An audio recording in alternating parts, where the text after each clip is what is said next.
अस्सलाम वालेकुम to all of you. कैसे हैं आप सब?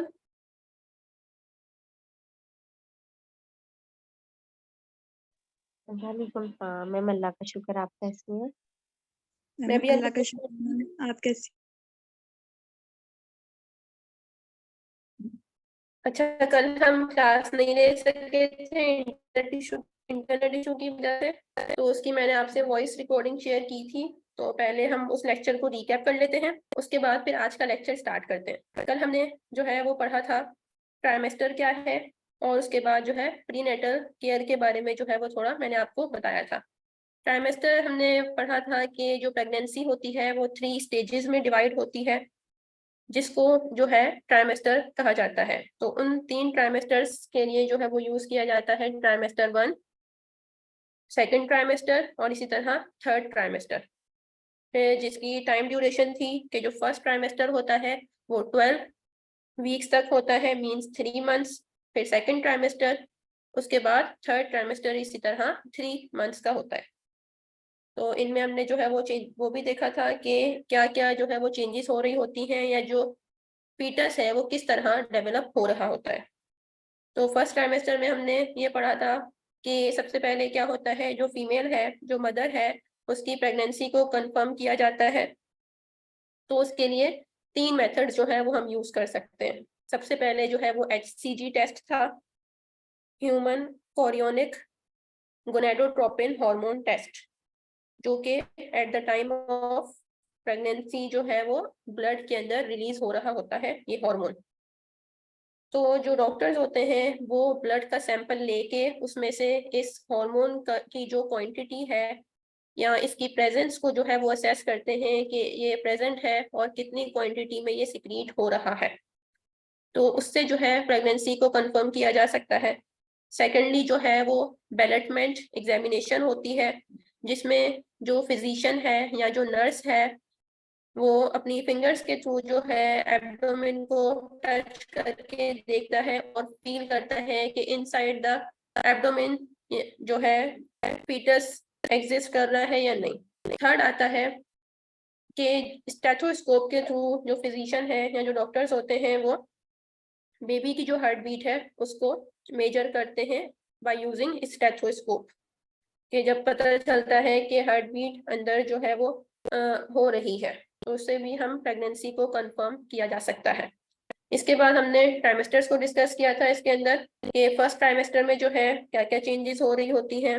फिर सेकेंड ट्राइमेस्टर था, उसमें हमने देखा था कि जो बॉडी के जो डिफरेंट ऑर्गन सिस्टम्स हैं या जो स्ट्रक्चर्स हैं वो फुली डेवलप हो जाते हैं, और उसमें जो है वो बेबी जो है वो अपनी आईज को भी ओपन कर सकता है, वो मूव कर रहा होता है बॉडी में। और फिर थर्ड ट्राइमेस्टर था, जिसमें जो है उसका वेट और उसकी हाइट या उसका जो साइज है वो इंक्रीज हो रहा होता है, और साथ ही साथ उसकी जो ब्रेन डेवलपमेंट है वो भी हो रही होती है। और इस पूरे टाइम पीरियड को जो है वो हम गेस्टेशन भी कहते हैं, मींस आपके जो प्रेगनेंसी स्टार्ट से लेके बर्थ तक का जो पूरा टाइम पीरियड है उसको गेस्टेशन भी कहा जाता है। फिर इसके बाद जो है हमने प्रीनेटल केयर की बात की थी। अच्छा, जो गेस्टेशन का जो टाइम पीरियड होता है उसमें अगर हम डेज की बात करें तो वो 270 से 280 तक 80 डेज जो है वो हो सकते हैं, कंप्लीट जो 9 मंथ्स का पीरियड होता है उसमें। इसके बाद फिर हमने प्रीनेटल केयर की बात की थी कि मदर को जो है इस पीरियड में अपनी किस तरह केयर करनी है, या अपनी न्यूट्रिशन वगैरह का किस तरह उसको ख्याल रखना चाहिए। तो ये था कल के लेक्चर के बारे में। आज जो हमारा लेक्चर है वो है प्रीनेटल स्टेज से ही रिलेटेड है, मींस प्रीनेटल स्टेज जो हमारी फर्स्ट स्टेज अभी डेवलपमेंट की चल रही है उसका आज लास्ट टॉपिक है प्रीनेटल स्टेज का। फिर हम मंडे से जो है वो जो सेकंड स्टेज है डेवलपमेंट की, इन्फेंसी या जिसको टॉडलरहुड भी कहा जाता है, वो स्टार्ट करेंगे। आज प्रीनेटल स्टेज में जो है वो हम स्टेजेस ऑफ चाइल्ड बर्थ को डिस्कस करेंगे और एबॉर्शन और उसकी टाइप्स को डिस्कस किया जाएगा। स्टार्ट करते हैं।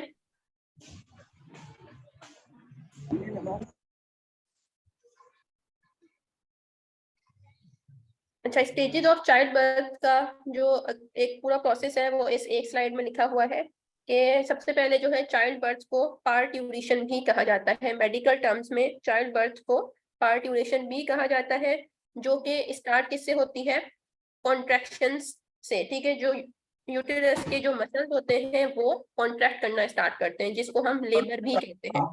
और जो है सर्विक्स की ओपनिंग होती है, और जो फीटस है वो डाउन द यूटेरस जो है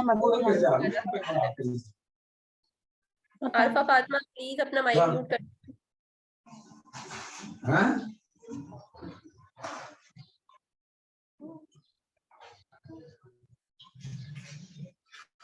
तो चाइल्ड बर्थ का जो प्रोसेस है उसमें क्या क्या हो रहा है, कॉन्ट्रैक्शन हो रही होती है जिसको लेबर पेन कहते हैं, और जो सर्विक्स है उसकी ओपनिंग हो रही होती है, फीटस है वो डाउन द यूटेरस जो है वो मूव कर रहा होता है, और जिसके रिजल्ट में जो है डिलीवरी कॉज होती है, जिसको में क्या होता है, बेबी जो है वो बॉडी से एक्सपेल्ड हो जाता है फ्रॉम वजाइना। अर्ली साइंस क्या होते हैं लेबर के, जिसमें जो है शॉर्ट कॉन्ट्रैक्शन हो रही होती है, माइल्ड लेवल की होती है, और साथ साथ जो है ब्लड जो है वो वजाइना के थ्रू जो है वो डिस्चार्ज हो रहा होता है। और ये क्यों हो रहा होता है, क्योंकि जो बॉडी में जो मेम्ब्रेन रप्चर हुई होती है उसका एक तरह से हम कह सकते हैं उसका जो वेस्ट प्रोडक्ट है वो उसकी फॉर्म में जो है वो डिस्चार्ज हो रहा है। तो ये जो है ये पूरा प्रोसेस है। अब हम स्टेजेस को डिस्कस करेंगे कि चाइल्ड बर्थ की जो स्टेजेस हैं वो क्या है।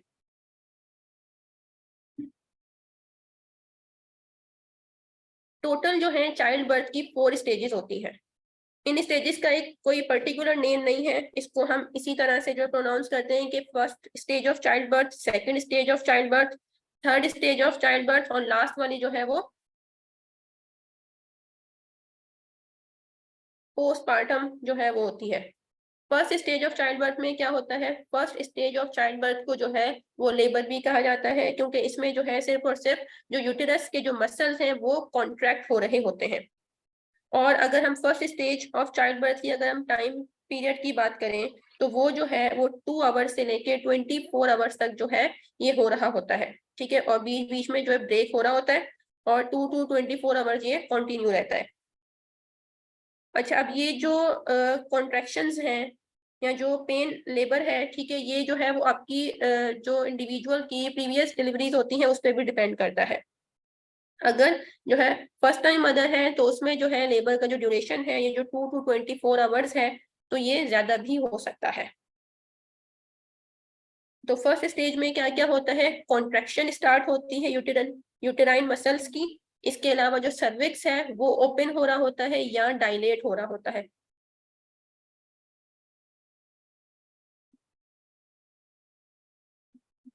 इसके बाद जो लेबर है वो 3 फेजेस में होता है, ठीक है। एक होता है अर्ली फेज, एक होता है मिडिल फेज, और एक होता है लेट फेज। अर्ली फेज में जो है माइल्ड लेवल के जो है कॉन्ट्रैक्शंस हो रही होती है। मिडिल फेज में जो है कॉन्ट्रैक्शंस जो है उसकी जो स्ट्रेंथ है उसकी जो इंटेंसिटी है वो थोड़ी बढ़ती है, और फ्रीक्वेंसी भी उसकी इंक्रीज होती है। और इसके साथ साथ जो सर्विक्स की ओपनिंग है वो भी 2 to 3 इंच हो जाती है। जो लेट फेज होता है उसमें कॉन्ट्रैक्शन जो है और ज्यादा जो है और सीवियरिटी पे चले जाती हैं, और जो सर्विक्स है वो कम्प्लीटली ओपन हो जाता है। और अगर हम इसकी रेंज की बात करें कि मैक्सिमम ओपनिंग जो है वो कितनी होती है या कितनी जो है डायलेशन हो रही होती है, तो वो होती है 10 सेंटीमीटर, जिसको हम 4 इंच भी कहते हैं।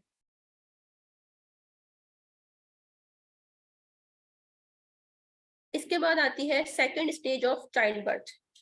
सेकेंड स्टेज में क्या होता है कि अब जो है जब कॉन्ट्रैक्शंस हो रही हैं, यूटेराइन मसल्स जब कॉन्ट्रैक्ट कर रहे होते हैं, तो उसके रिजल्ट में क्या है, जो फीटस है वो जो है बर्थ कैनाल से जो है वो मूव कर रहा होता है down the body.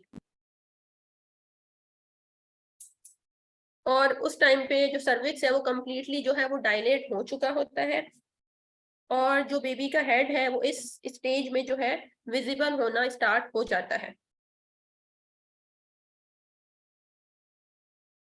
In some cases baby जो है हिप्स और पीठ जो है उसके फर्स्ट जो है वो विजिबल हो रहे होते हैं, ठीक है। जैसे हमने प्रीनेटल स्टेज जब डिस्कस की थी उसमें हमने पढ़ा था कि जो अगर हम एक्सपल्जन की बात करें, ठीक है, बेबी की, तो वो क्या किस डायरेक्शन में होती है, वो क्या है, सबसे पहले हेड जो है वो एक्सपेल्ड आउट होना चाहिए। लेकिन अगर जो है उसका हेड एक्सपेल नहीं हो रहा, ठीक है, तो हो सकता है कि उसकी जो है वो उसके लेग रीजन यानी कि उसके पीठ या उसका हिप रीजन जो है वो पहले जो है एक्सपेंड हो। तो उस कंडीशन में जो है उसकी बॉडी को जो है टर्न किया जाता है और इसको कहा जाता है ब्रीच प्रेजेंटेशन, जिसमें उसका हिप रीजन और उसके फीट अगर आपको फर्स्ट विजिबल हो रहे हैं तो इसको हम कहते हैं ब्रीच प्रेजेंटेशन।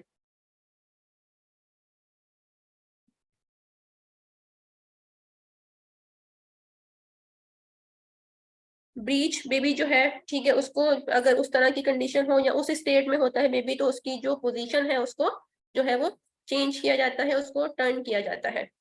अब जब क्राउनिंग स्टार्ट हो जाती है, ठीक है, मींस जब आपको उसका हेड रीजन अगर विजिबल होना स्टार्ट हो गया है, ठीक है, तो फिर जो है एपिजियोटॉमी जो है वो की जाती है। एपिजियोटॉमी हम कहते हैं जिसमें जो फिजिशियन है वो पेरिनियम में जो है वो एक इंसिजन करता है बाय यूजिंग एनी टूल, ताकि जो बेबी है, ठीक है, वो जो है उस बर्थ कैनाल से या उस वजाइना से जो है इजीली एक्सपैंड आउट हो सके।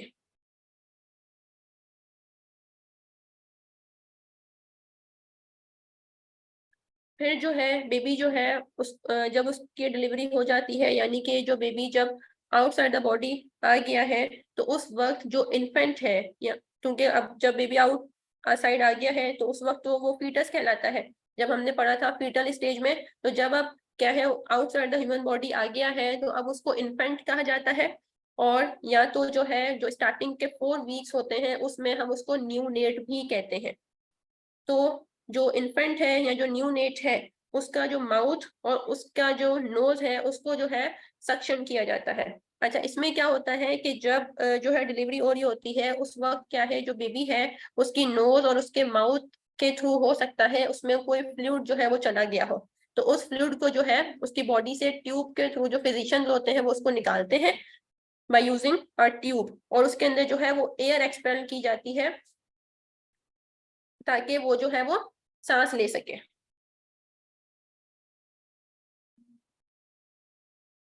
Some physicians then gently pat the baby on the buttocks to initiate a breathing response. इसके अलावा कुछ physicians जो है वो बेबी को जो है थोड़ा सा पैट करते हैं जिसके रिजल्ट में ब्रेदिंग जो है वो स्टार्ट हो जाती है।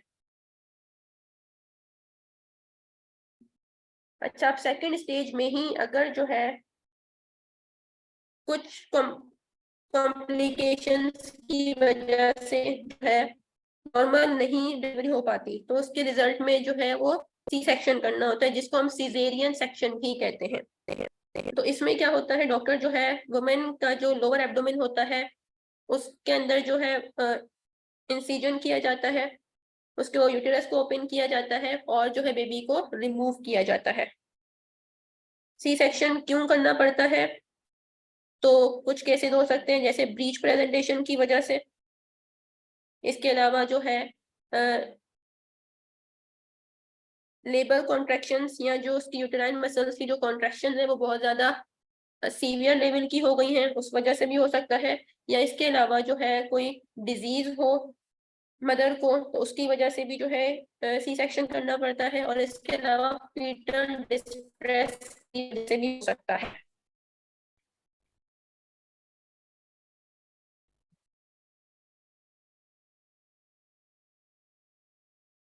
यहाँ तक क्लियर है आपको?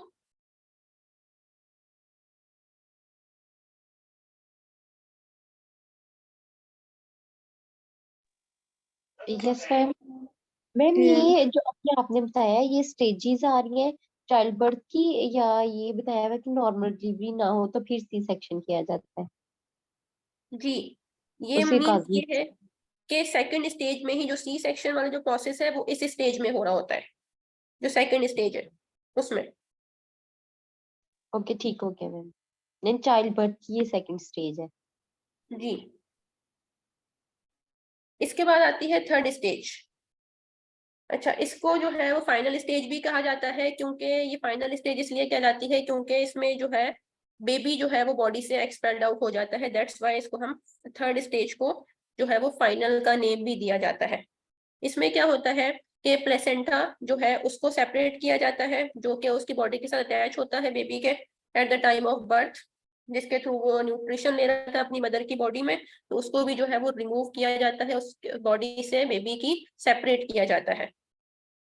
अच्छा, अब एपिजियोटॉमी को रिपेयर करने से पहले, ठीक है, जो नॉर्मल डिलीवरी के दौरान जो एपिजियोटॉमी की गई थी मदर बॉडी में, तो उससे पहले जो है फिजिशियन जो है वो ये श्योर करता है कि जो प्लेसेंटा है वो कम्प्लीटली उसकी बॉडी से एक्सपेल्ड आउट हो गया है। ठीक है, अगर प्लेसेंटा जो है जिसके थ्रू उसके अंदर न्यूट्रिशन जा रही थी बेबी में, अगर वो मदर की बॉडी से कम्प्लीटली जो है वो एक्सपेल्ड आउट नहीं किया जाएगा, तो उसकी वजह से हो सकता है कि उस मदर बॉडी में जो है इन्फेक्शन हो जाए।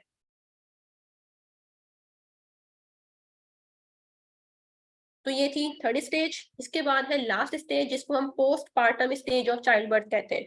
अच्छा, जो पोस्ट पार्टम टर्म है ना, पोस्ट पार्टम टर्म या पोस्ट पार्टम पीरियड भी कहा जाता है इसको।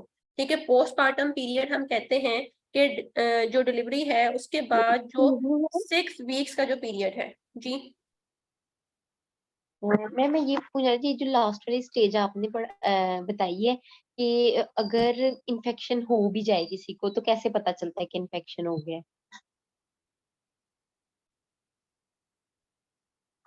इन्फेक्शन उसको टेस्ट किए जाएंगे, उसके ऊपर जो मेडिकल डॉक्टर्स होते हैं वो डिफरेंट टेस्ट परफॉर्म करेगा। यहाँ पे मदर को जो है पता चल सकता है, उसको पेन वगैरह होगा। Okay ma'am. Postpartum stage of child birth में क्या होता है? पोस्टपार्टम पीरियड की हम बात कर रहे थे कि पोस्टपार्टम पीरियड क्या है, जो कि डिलीवरी के बाद का जो 6 वीक्स का जो पीरियड होता है उसको कहा जाता है पोस्टपार्टम पीरियड। अब postpartum stage of child birth में क्या होता है कि जैसे ही बर्थ होती है तो उस वक्त ये कहा जाता है कि जो बेबी है उसको सबसे पहले जो है उसकी मदर को जो है उसके साथ मिलवाना चाहिए, या उसके साथ जो है उसकी इंटरेक्शन करवाई जाए, या उसको उसके साथ एक्सपोज किया जाए। लेकिन जो बहुत सारे फिजिशियंस होते हैं वो जो है वो इस तरह मतलब नहीं भी हो रहा होता, अगर ना भी हो तो इतना कोई ऐसा मसला नहीं होता। लेकिन ये कहा जाता है कि अगर स्टार्टिंग में जो है मदर के साथ अगर हम इंटरेक्शन ना करवाएं तो उसकी वजह से जो है वो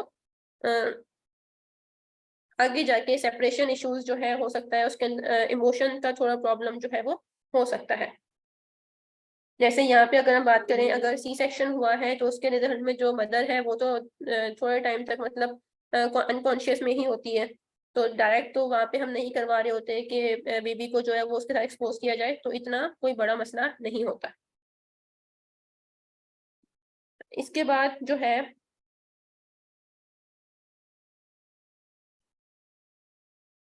अब जब क्या है, जब बर्थ हो जाती है उस वक्त जो है मदर के अंदर जो है प्रोजेस्टेरोन और जो एस्ट्रोजन हार्मोन्स हैं, इसका जो लेवल है वो एकदम कम होना शुरू होता है। ठीक है, प्रोजेस्टेरोन और एस्ट्रोजन वो हार्मोन्स होते हैं जो क्या करते हैं, प्रेगनेंसी को मेंटेन करके रखते हैं। अब जब बेबी की बर्थ हो गई है तो अब उन प्रोजेस्टेरोन और एस्ट्रोजन की तो जरूरत नहीं है बॉडी में, तो अब क्या होता है, उनकी जो प्रोडक्शन है वो एकदम जो है वो डिक्रीज होना स्टार्ट हो जाती है।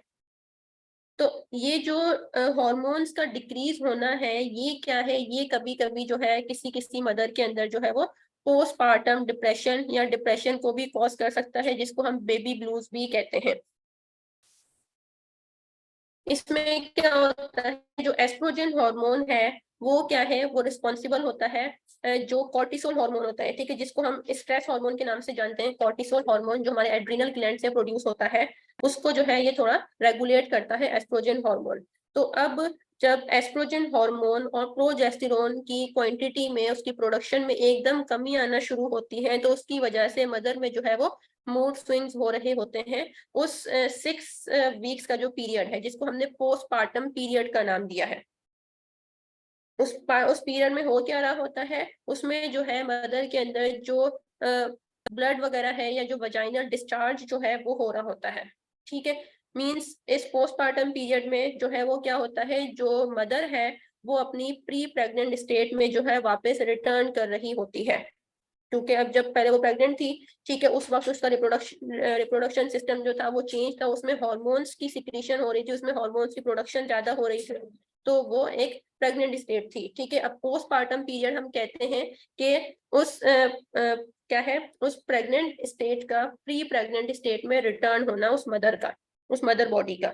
तो अब इन 6 वीक्स में जो है वो जो बॉडी है वो अपनी पहले वाली स्टेट में जो है वापस जा रही होती है। तो उसमें जो है एस्ट्रोजन और प्रोजेस्टेरोन हार्मोन जो है उनकी सिक्रीशन या उनकी प्रोडक्शन जो है वो कम हो रही होती है, और इसके साथ साथ जो डिस्चार्ज है वो हो रहा होता है।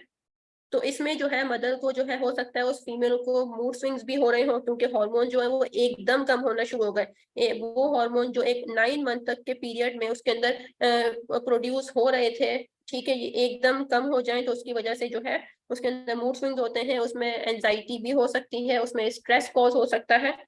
तो इस वजह से ही जो है पोस्टपार्टम डिप्रेशन, जो हमारे DSM में भी एक डिप्रेशन का टाइप है, वो उसमें होता है, जिसमें क्या है जो बर्थ के बाद जो 4 वीक्स होते हैं स्टार्टिंग वाले, उसमें जो है डिप्रेशन अगर होता है किसी फीमेल को तो उसको कहा जाता है पोस्टपार्टम डिप्रेशन, या जिसको बेबी ब्लूज भी हम कहते हैं। यहाँ पे जो है स्टेजेस ऑफ चाइल्ड बर्थ जो है वो एंड होती हैं।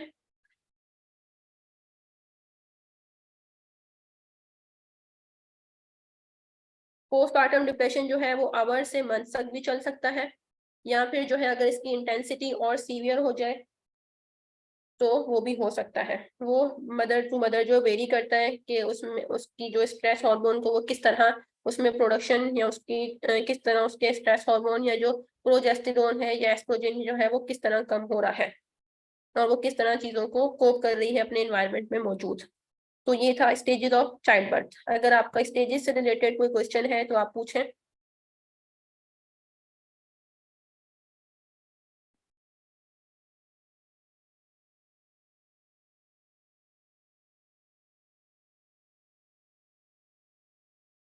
आपको आवाज आ रही है? यस मैम, आ रही है, क्लियर हो गया मैम अच्छे से ये जो आपने स्टडीज बताई हैं आज। ठीक है, इसके बाद अब हम आ जाते हैं अपने नेक्स्ट टॉपिक की तरफ, जो कि है एबॉर्शन। अगर हम एबॉर्शन की डेफिनेशन देखें कि एबॉर्शन कहाँ किसको जाता है, तो एबॉर्शन होता है procedure to end a pregnancy. ठीक है, प्रेगनेंसी को एंड करने के लिए अगर हम कोई मेथड अप्लाई कर रहे हैं, यूज कर रहे हैं, तो उसको कहा जाता है एबॉर्शन। टोटल जो है वो 2 टाइप्स ऑफ एबॉर्शन होते हैं, एक होता है स्पॉन्टेनियस एबॉर्शन और एक होता है इंड्यूस्ड एबॉर्शन। स्पॉन्टेनियस एबॉर्शन क्या है कि यूटेरस से एम्ब्रियो को एक्सपेल करना या फीटस को एक्सपेल करना मींस स्पॉन्टेनियस एबॉर्शन जो है, या तो प्रीनेटल की जो हमने सेकंड स्टेज पढ़ी थी एम्ब्रियोनिक स्टेज, और जो थर्ड स्टेज पढ़ी थी फीटल स्टेज, उसमें होता है। ठीक है, क्या होता है कि एम्ब्रियो या फीटस को जो है बॉडी से रिमूव, उसका एक्सपेल्ड आउट हो जाना before it is able to survive independently. मतलब कि अगर जो है एक्सपेल्ड आउट हो रहा है तो वो इंडिपेंडेंटली सरवाइव नहीं कर सकता, क्योंकि अभी वो इस एबल नहीं हुआ है, क्योंकि एम्ब्रियोनिक स्टेज में ही वो एक्सपेल्ड आउट हो गया है। तो इट मींस उसके अंदर कोई उसके स्ट्रक्चर्स वगैरह डेवलप नहीं हुए थे, तो जो है उसका इंडिपेंडेंटली सरवाइव करना उसके लिए इम्पॉसिबल होता है। तो इसको जो है स्पॉन्टेनियस एबॉर्शन को जो है वो मिसकैरेज भी कहा जाता है, और ये नेचुरली होता है। सेकेंड जो टाइप है वो है इंड्यूस्ड एबॉर्शन। इंड्यूस्ड एबॉर्शन हमें नाम से ही पता चलता है, जिसमें हम क्या करते हैं कि जो एम्ब्रियो या जो फीटस है उसको हम इंटेंशनली जो है बॉडी से एक्सपेंड आउट कर देते हैं, या उसको जो है वो खत्म कर दिया जाता है उस यूटेरस से, उसको रिमूव कर दिया जाता है। लेकिन इस स्टेज में वो इस काबिल होता है कि वो यूटेरस के आउटसाइड जो है वो सरवाइव कर सकता है। लेकिन उसको जो है, क्योंकि हम यहाँ पे इंटेंशनली कर रहे हैं, ठीक है, आर्टिफिशियल मींस के थ्रू जो है ये अबॉर्शन हो रहा होता है, जैसे कि ड्रग्स यूज कर सकते हैं, ठीक है, मैकेनिकल डिवाइसेस यूज करके जो है हम उस बेबी को जो है वो खत्म कर देते हैं। तो यहाँ पे आज का लेक्चर जो है वो एंड होता है। अगर आपका कोई क्वेश्चन है आज के लेक्चर से रिलेटेड तो आप पूछ सकते हैं।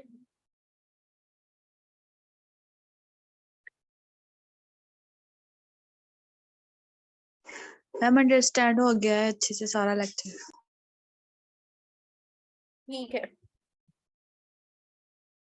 अच्छा, अब हम मंडे से जो है अपनी नेक्स्ट स्टेज स्टार्ट करेंगे इंशाल्लाह, जिसका नाम है इन्फेंसी और टॉडलरहुड। आज प्रीनेटल स्टेज जो है आज यहाँ पे एंड होती है।